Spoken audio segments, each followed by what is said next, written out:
up, Sauce Gang, and welcome back to the channel. Hot Sauce Beats here with a Game Theory reaction. That is right, because you know anytime Game Theory does something FNAF related or Minecraft, we have to peep it out.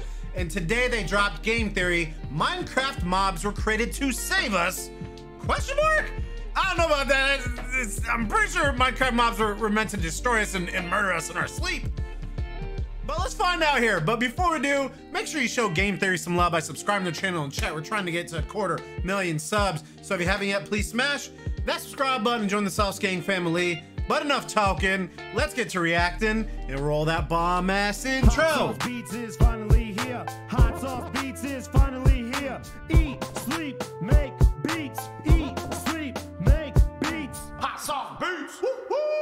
Cause it's a Game Theory. Thanks The for trial watching. chambers fill an important gap in the Minecraft timeline. That's right, these secret underground rooms are more than just a new challenge for veteran players. They are a window into the lives of the civilization who came before. The mobs and weapons left behind reveal they weren't just hiding underground from a monster. They were preparing to fight back, and they were doing so with the help of an unusual ally.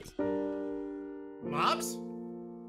The Tom Hello, House. Internet! Welcome to Game Theory, the Game show Theory. that's always up for a challenge. And Mojang definitely heard that call because they've just released a new update, and it is called the Tricky Trials. This update is designed to seriously test your mettle, introducing a new structure called the Trial Chambers, filled with spawners that continue to spout enemies until the trial ends. It's a nice new challenge for long-time players, especially since the last major challenge was the Warden, and now that's basically just become a plaything rather than a threat. I got a picture. You're not scary, are you? But of course, that's not the only thing this update offers. These chambers are Wardens are filled still to the scary. brim Come on with now, the stuff let's that we keep it a buck. theorists love. We've got brand new mobs like the Bogged and the Breeze. We've got new enchantments, sherds, and armor trims. Popping We've even up, got dude. new offensive weapons like the Wind Is that real Charge or and the just on the Mace, which video? make a devastating combo if mastered. But the main reason this place stood out to me was because you can only find the trial chambers underground between levels Y-20 and Y-40. And with that, we have our second key word. You know, when we hear the words underground and structure, that can only mean one thing: ancient builders. The original Let's go, race of baby. builders who summoned the Wither and fled underground to escape its wrath. One update at a time, we have been slowly getting more clarity on who these guys were and ancient what their builders? story is. But we've never really known much about what life was like for them after they fled underground until this. Dude, is that? I mean, is that on purpose? I'm so confused. What is that? We blocked one or more programs from suspiciously accessing. That's in the video. That's got to be on accident, right? After they fled underground until this update, because it turns out redstone contraptions and mysterious portals weren't their only solution to the current problem, nor were the ancient builders the only ones who decided to take matters into their own hands. There was another group who formed an alliance with the ancient builders, and the proof for all of this was right under our noses the whole time. First in the So pudding, grab your chat. trial keys, theorists, because we are going to unlock the secrets hidden in the Tricky Okay, so it's something related. Okay, it's something related to the video.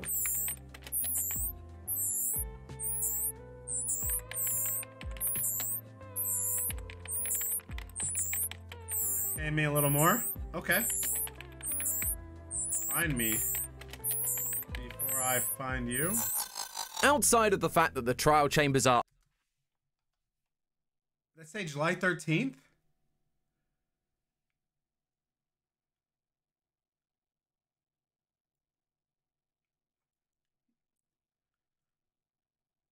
Is this an ARG? Is Tom doing an ARG?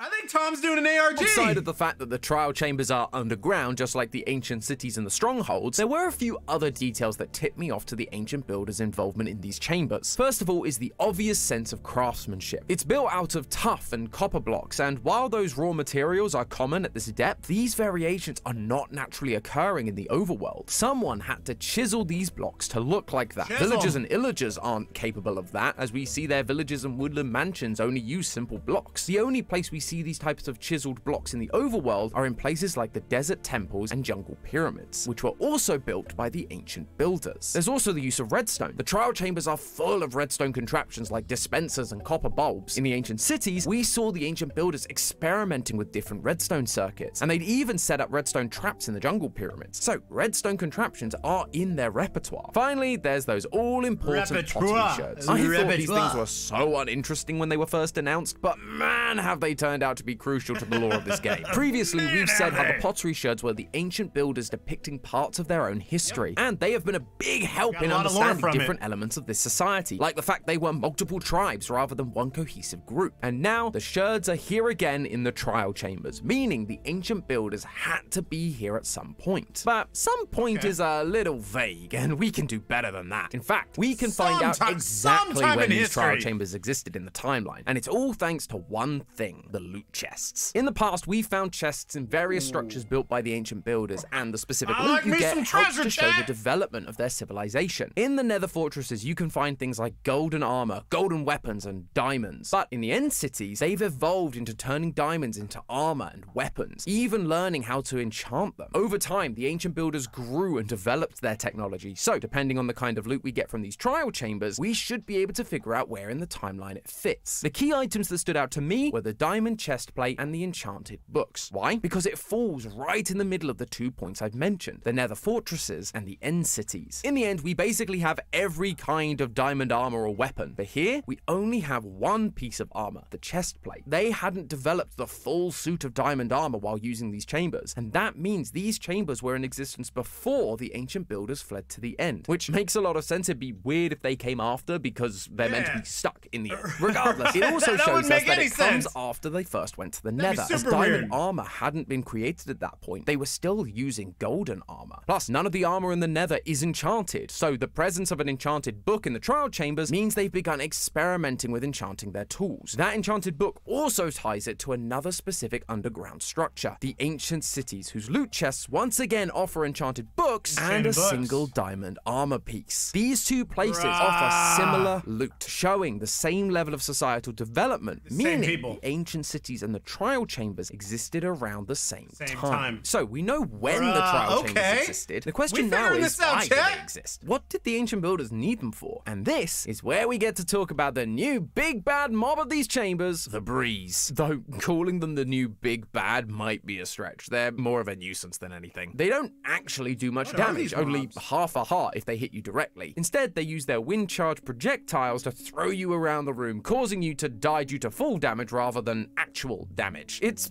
quite annoying, but it does make for an interesting challenge. And that got me thinking. At this point in the story, the ancient builders had been forced underground by the monster they'd created, the Wither. Their scientists were trying to figure out a way to escape using redstone, souls, and portals. But what would they do if the Wither attacked before then? They would need some form of defense to fend off the threat in order to buy them more time and evacuate the city. Now, the Breeze isn't gonna help with that. They're hostile to the player, and as I've said, it can barely do any damage to the player, let alone the Wither. But that's not what I think the Breeze was for. Do you remember when the Ancient Cities released? We got that special lore music disc, disc 5. Well, on it, we super creepy. This. Yep, someone walking.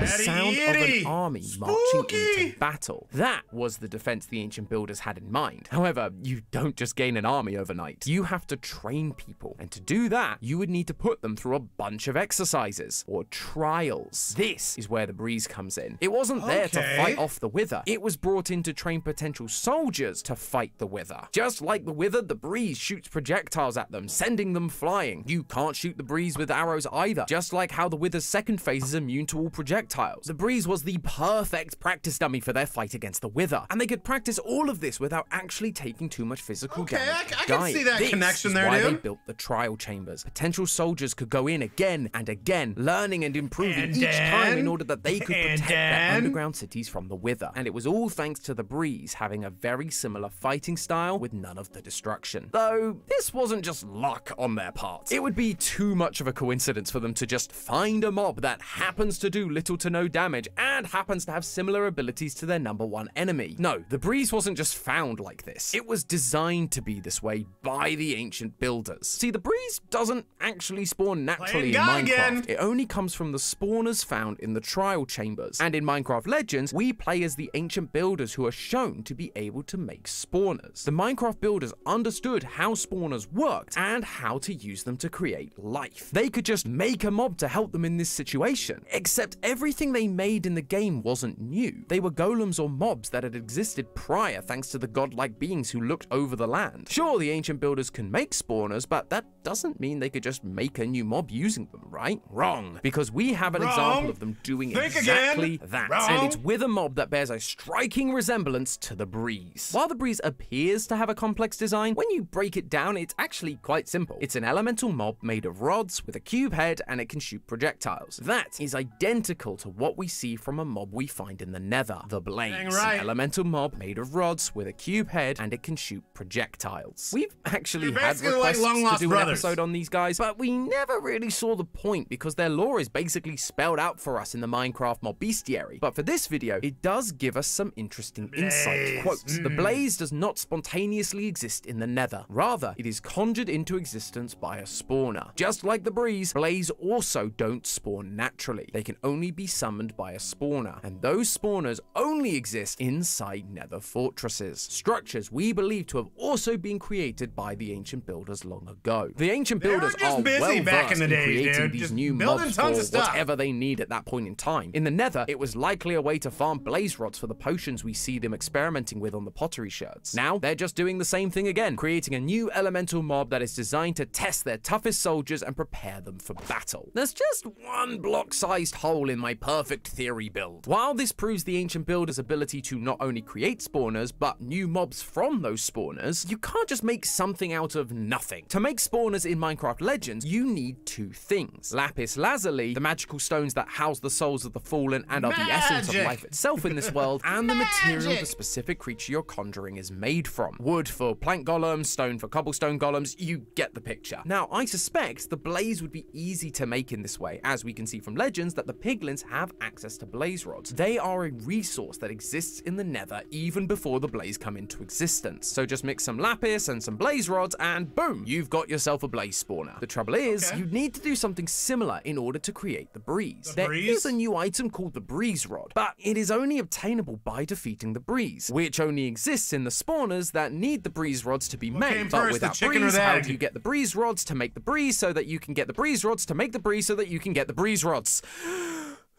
This was quickly becoming my chicken or egg debate, and despite enjoying the odd philosophical discussion, this was starting to hurt my brain. So I decided to put it down and take another look at some of the areas I'd already explored to see whether anything could give me some clarity. And when I did, I noticed something odd. I was taking a look back through the loot chests, and while I'd earlier made note of the armor and enchanted books, I'd not paid attention to the weapons you're given. Despite this being a chamber meant for battle, the only weapons you get are axes, bows, and crossbows. Not only is a crossbow going to be pretty useless against the breeze, but we've never had crossbows appear as loot in the chests left by the ancient builders before. This game is pretty consistent with the type of loot you get. Usually the ancient builder chests include pickaxes, shovels, swords, all things they used for mining, building, and fighting. But not once do these chests contain crossbows. So why would these weapons suddenly be in the ancient builder item chests? When you can't use Simple, them. because the ancient builders weren't the only ones making the trial chambers. They had help. If you're wanting to kick your trial up a notch, you can turn the next trial into an ominous trial, which spawn harder mobs with more armor and offer better rewards, like higher level enchantment or diamond blocks. But what's interesting is the way that these harder trials are triggered. It happens by drinking an ominous bottle, which is a new item you receive by beating the trial chambers. But it can also be dropped when you kill an Illager captain. Before this update, killing an Illager captain would immediately curse you, but now, instead of cursing you, the Illager will just drop an ominous bottle that will allow you to become cursed once you've consumed it. With this curse, you can trigger raids, or you can trigger an ominous trial. If the Illagers carry these potions, which give you the same curse that historically was given to you naturally by them, then it would stand to reason that these potions have been made by the Illagers, meaning the ancient builders were using Illager magic in the trial chambers. And no, this wasn't just the ancient builders killing the Illagers and stealing their stuff. Not only did the Illagers continue to idolize them after they're gone, which I'm not sure they'd do if the builders had killed a bunch of them, but if you take a look at the ancient cities, you'll find one structure that isn't like the others. One that is made up of dark oak instead of deep slate. One that looks suspiciously like a pillager outpost. The Illagers didn't just help them build the chambers. They literally lived alongside them, working and learning together, trying desperately to figure out how to solve the problem of the Wither. We've known for a while that the Illagers have been following and worshipping the works of the ancient builders. They learned how to fight from them in Minecraft Legends, and since then they would try and do as they did, recreating their maps, beds, and end portals from wool. But throughout all of this, we've always pictured them as watching from a distance, hearing the stories, but never really being involved, until now. The Wither was a threat to all of them after all. No one in the overworld was safe, and so just like with the original Piglin invasion, the Illagers wanted to help. They were able to use their magic to create these ominous bottles, and because they understood this magic, were able to help the ancient builders utilize its strange effects to increase the difficulty of the trial chambers. That's why you receive crossbows and axes as rewards from these trials. Those are the Illagers' iconic weapons. In fact, crossbows can only be found in overworld loot chests at pillager outposts. They are helping to reward and equip any ancient builder that completes the trials, mixing in their prized possessions and strongest weapons in with the ancient builders. Sure, they might not have fully grasped all the technology that was going on. They were still making big dot connected, but they didn't need to. They were there to provide magical support and to provide the necessary items to create the trial chamber's primary mob. That's right, the Illagers are also the final piece to our Breeze puzzle. In 2020, there was a DLC for Minecraft Dungeons called the Howling Peaks. In it, you must head to the top of a large mountain, and one of the places you encounter is called Gale's Sanctum, which, if you look, is very reminiscent of the trial chambers. Oxidized copper floors, symbols that match those of the chiseled tough blocks, and puzzles all focused around the element of wind. Sounds familiar, right? But the real kicker is that when you travel through the mountain, you encounter a new kind of enemy, an Illager called a wind cooler. These guys have one very specific power. They can create bursts of wind that push you away, just like what the Breeze does with its wind charges. Wind charges that require a specific item to create. Breeze rods. This is where the ancient builders got their first breeze rods to create the breeze spawner. They got them from the Illagers who had control over the wind, and got them to assist in the creation of not only this new mob, but the entire trial chambers, building it out of the same blocks and using the same types of traps in order to create something that would put all ancient soldiers through their paces. And to celebrate this collaboration, the ancient builders created one more pottery sherd inside these trial chambers. You might look at the scrape pottery sherd and think it's the new weapon, the mace. I mean, the other two were of the Breeze, so it makes sense for it to be the new thing, right? Except look again, it doesn't have the right shape. Looks like an axe. This is the image of an axe, a symbol of the Vindicator, of Illagers, the people that helped the ancient builders to take down their greatest foe. So there you have it, the lore behind Minecraft's trial chambers, built as a training ground for the ancient builders to build an army to take on the Wither. And it was only possible thanks to their old friends, the Illagers. They would train in the chambers alongside the ancient builders, living amongst them, ready to fight when necessary. They helped make the trials harder and gave them the necessary tools to create a mob that would mimic the Wither while avoiding unnecessary bloodshed. But that's not where the Illagers' help ended. They set up outposts on the surface to keep watch. They had their goat horns at the ready, which could be heard from miles around, ready to alert everyone down in the caves if the Wither was close by. But despite all the peace and harmony between these groups, we know how it ended. The Wither would breach the ancient city. Clearly, all their training wasn't enough. As a last-ditch effort, they summoned the Warden, who defeated the Wither, but would also go on to kill many of those who lived in the ancient cities, Builder and Illager alike. Eventually, the ancient builders went deeper into the caves, hiding in the strongholds, abandoning what was left of the ancient cities and the trial chambers, and finally, they ran away to the end. However, word never made it to the Illagers on the surface. They patiently waited to hear from them like they always had. Ancient builders, yo! It was clear Where'd they weren't they coming be? back. They'd been left behind. So they tried to bring them Where'd back. they They gathered be? a lay like the ancient builders used to have during the days of legend. They created more dangerous mobs. They built their own portals, all in the hope that the builders would return, but they never did. That is why the Illagers now attack the peace player out, yo. today, because you Ain't coming are back, a baby. reminder of what they lost. Not an all-knowing god with a mastery of building, but a friend. And lashing out at you is just an You easier got a way to come to friend terms in with me. the truth. Not only were they never coming back, but they left them behind to die. But hey, that's just a theory. A game theory! Thanks for watching! And if you're looking for some more Minecraft lore, why not check out our episode on one of Minecraft's weirdest mobs, the Sniffer. Happy build. We sure did. All right, let me bring you in chat. Let's go, dude. I love me some Minecraft lore. It's always a great way to spend the day. And again, I don't know anything about this update. I'm not gonna lie, it's been a minute since I played Minecraft. So we got our edumacation on today, and it makes sense. I think this theory,